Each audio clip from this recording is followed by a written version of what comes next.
Our position must be clear.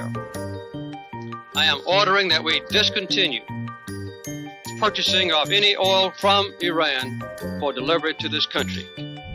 Indeed, we have bitter and enduring disagreements that persist today. At the heart of our quarrel has been Iran's past sponsorship of international terrorism. We can't have normalized relations with a state that's branded a terrorist state. I am formally announcing my intention to cut off all trade and investment with Iran. We will never back down, we will never give in, and we will never accept anything less than complete victory. I'm pleased to sign into law the toughest sanctions against Iran ever passed by the United States Congress. If Iran threatens us in any way, they will pay a price like few countries have ever paid. Well, first of all, Iran isn't Iraq.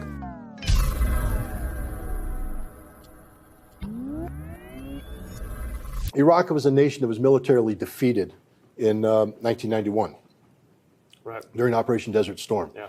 And its military was never permitted to rebuild in any meaningful fashion because of economic sanctions. So when we went to war with Iraq in 2003, we were fighting literally a paper tiger, military incapable of sustained, credible defense. And that's why it was a cakewalk. It was always going to be a cakewalk.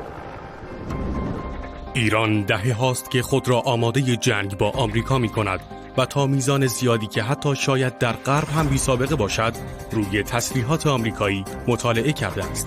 ایران نمونه‌های سالم از موشک‌های کروز آمریکایی را که از میدان جنگ در سوریه، عراق و افغانستان جمع آوری شده است در اختیار دارد. روسیه اطلاعات راداری و الکترونیک خود را درباره موشک‌های کروز آمریکایی با ایران به اشتراک گذاشته است و پدافند هوایی ایران آماده درگیری است. همچنین ایران با دقت عملیات‌های هوایی آمریکا در افغانستان، عراق و سوریه را زیر نظر دارد و اطلاعاتی دقیق و کامل درباره جنگنده‌ها و هواپیماهای آمریکایی و مهمات مورد استفاده آنها جمع آوری کرده است. They also looked at how Hezbollah defended itself against the Israelis in July and August of 2006, when Hezbollah survived what was supposed to be their annihilation. ایران در پشت پرده مقاومت موفقیت آمیز حزب الله در برابر اسرائیل در آگوست 2006 قرار داشت و همه چیز نشان از این دارد که برنامه پدافندی ایران برای به داخل کشاندن نیروهای دشمن به اعماق سرزمینش و سپس قطع ارتباط و نابودیشان طراحی شده است. Iran has not been defeated in a war. Its military is very, very robust. Not only that, the Iranians are very smart, very intelligent people, and they have looked at how the United States has been operating in the region now for nearly 2 decades, and they've learned all the lessons.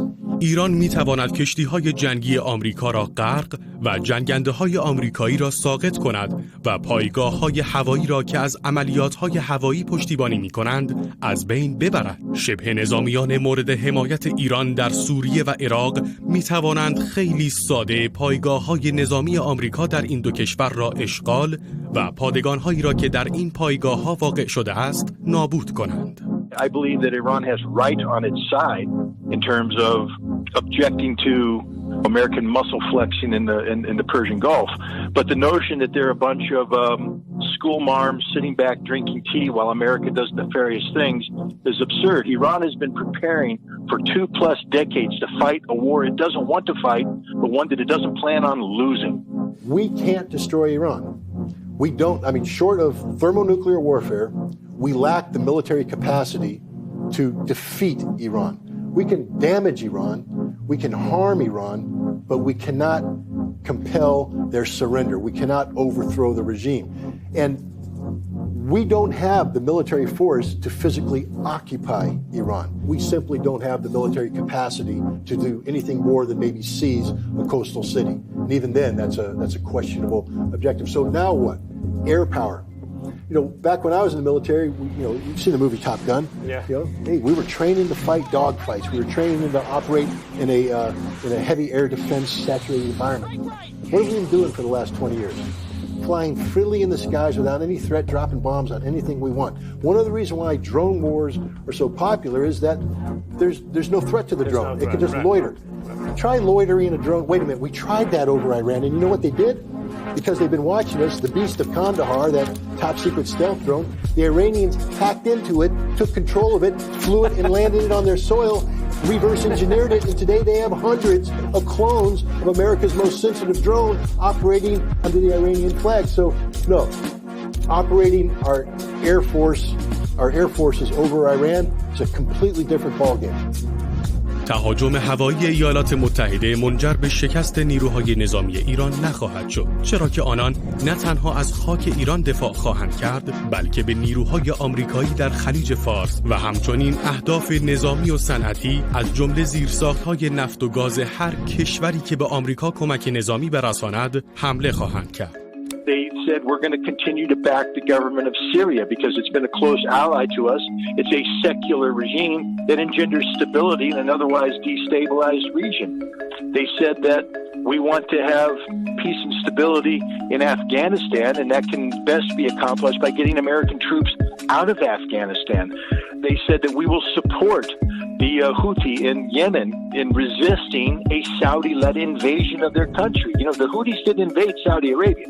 It was the other way around. Saudi Arabia invaded Yemen, and the Iranians are providing support for that. So, yes, there is truth that Iran is a player in the region, but to call it malign is to be ignorant of the realities of the region. It might be malign insofar as it is in opposition to American policy objectives, but since most American policy objectives in the Middle East are either corrupt or in support of corrupt regimes, one has a hard time articulating that the Iranians are the bad guys. $533 million.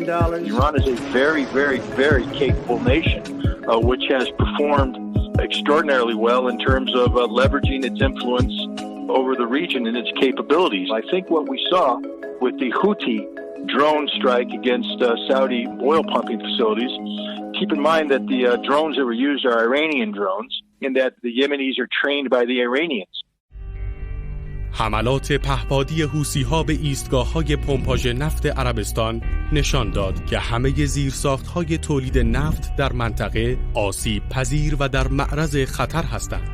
بدین ترتیب هر گونه اقدام نظامی علیه ایران منجر به توقف تقریباً کامل صادرات نفت از کشورهای عربی حاشیه خلیج فارس خواهد شد که تأثیر ویرانگری بر اقتصاد آمریکا، اروپا و باقی کشورهای جهان خواهد داشت.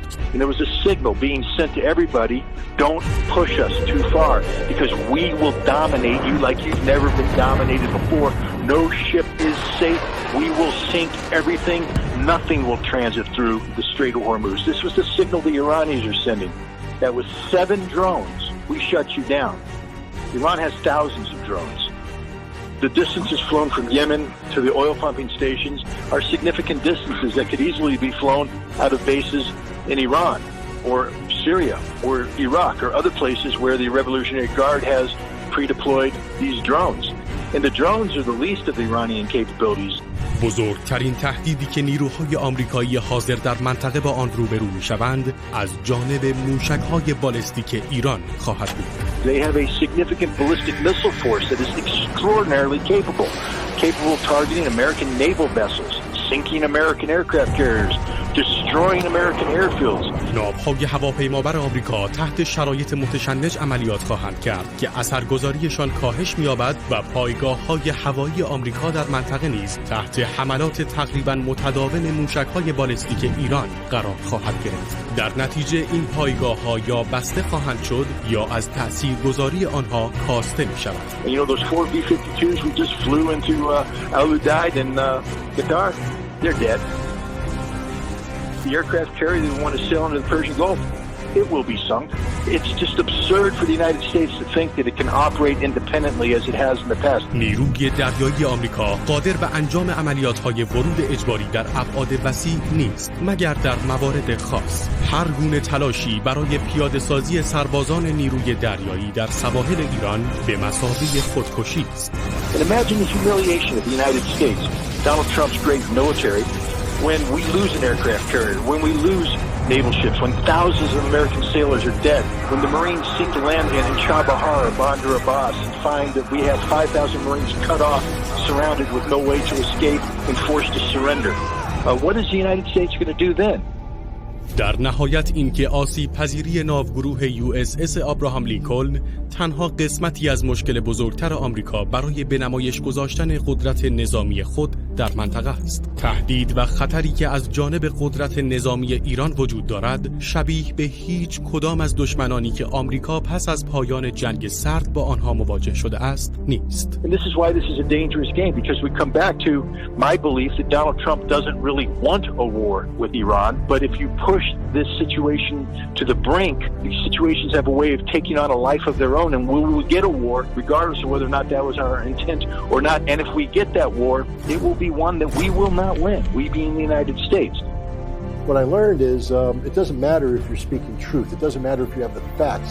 If the message is inconvenient to the larger objective, they will attack you. They will destroy you. They will demean you. They will do anything other than deal with the issue at hand.